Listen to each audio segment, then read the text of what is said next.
परशुराम मर्यादा पुरुषोत्तम श्री राम, जिनको सादर नमन करते हूँ, उन शस्त्रधारी और शास्त्रज्ञ भगवान परशुराम की महिमा का वर्णन शब्दों की सीमा में संभव नहीं। वे योग, वेद और नीति में निष्णात थे।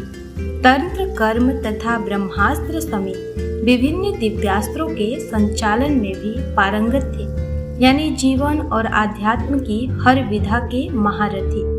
विष्णु के छठे अवतार परशुराम पशुपति का तप कर परशुधारी बने और उन्होंने शस्त्र का प्रयोग कुप्रवृत्तियों का दमन करने के लिए किया। कुछ लोग कहते हैं परशुराम ने जाति विशेष का सदैव विरोध किया, लेकिन यह तार्किक सत्य नहीं।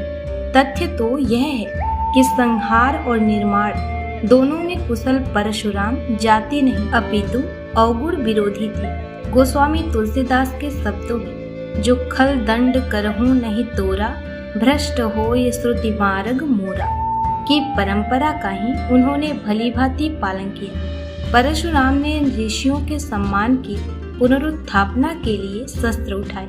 उनका उद्देश्य जाति विशेष का विनाश करना नहीं। यदि ऐसा होता तो वे केवल है वंश को समूल नष्ट न करते। जनक, दशरथ आदि राजाओं का उन्होंने समुचित सम्मान किया। सीता स्वयंवर में श्री राम की वास्तविकता जानने के बाद प्रभु का अभिनंदन किया, तो कौरव सभा में कृष्ण का समर्थन करने में भी परशुराम ने संकोच नहीं किया। कर्ण को श्राप उन्होंने इसलिए नहीं दिया कि कुंती पुत्र किसी विशिष्ट जाति से संबंध रखते हैं, वरन असत्य वाचन करने के दंड स्वरूप कर्ण को सारी विद्या विस्मित हो जाने का श्राप दिया था। कौशल्या पुत्र राम और देवकी नंदन कृष्ण से अगाध स्नेह रखने वाले परशुराम ने गंगा पुत्र देवव्रत भीष्म पितामह को न सिर्फ युद्ध कला में प्रशिक्षित किया, बल्कि यह कहकर आशीष भी दी कि संसार में किसी गुरु को ऐसा शिष्य पुनः कभी प्राप्त न होगा। पौराणिक मान्यता के अनुसार अक्षय तृतीया को ही त्रेता युग का प्रारंभ हुआ था। इसी दिन यानी वैशाख शुक्ल तृतीया को सरस्वती नदी के तट पर निवास करने वाले ऋषि जमदग्नि तथा माता रेणुका के घर प्रदोष काल में जन्मे थे परशुराम। परशुराम के क्रोध की चर्चा बार बार होती है, लेकिन आक्रोश के कारणों की खोज बहुत कम हुई है।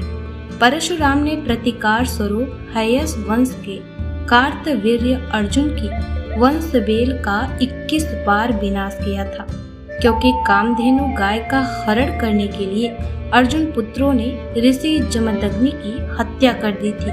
भगवान दत्तात्रेय की कृपा से 1000 भुजाएं प्राप्त करने वाला कार्तवीर्य अर्जुन दंभ से लबालब भरा था। उसके लिए विप्रवध जैसे खेला था, जिसका दंड परशुराम ने उसे दिया। ग्रंथों में यह भी वर्णित है कि सहस्त्रबाहु ने परशुराम के कुल का 21 बार अपमान किया था।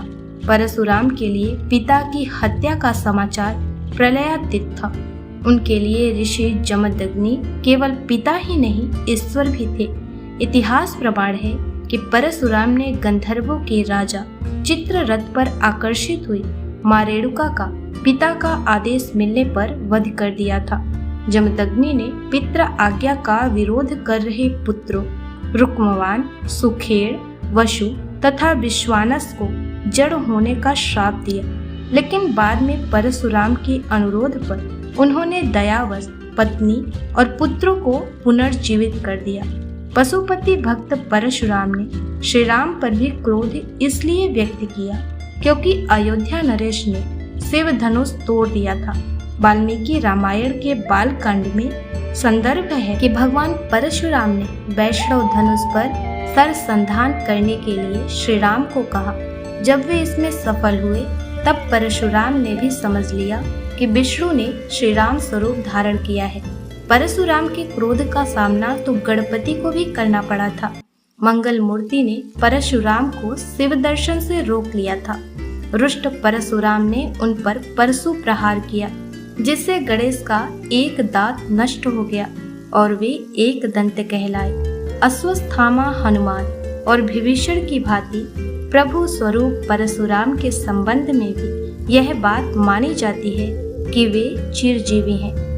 तो दोस्तों, अगर आपको हमारा ये वीडियो पसंद आया हो तो वीडियो को लाइक करें, चैनल पर नए हो तो चैनल को सब्सक्राइब कर लें। मिलते हैं नेक्स्ट वीडियो में, तब तक के लिए राधे राधे।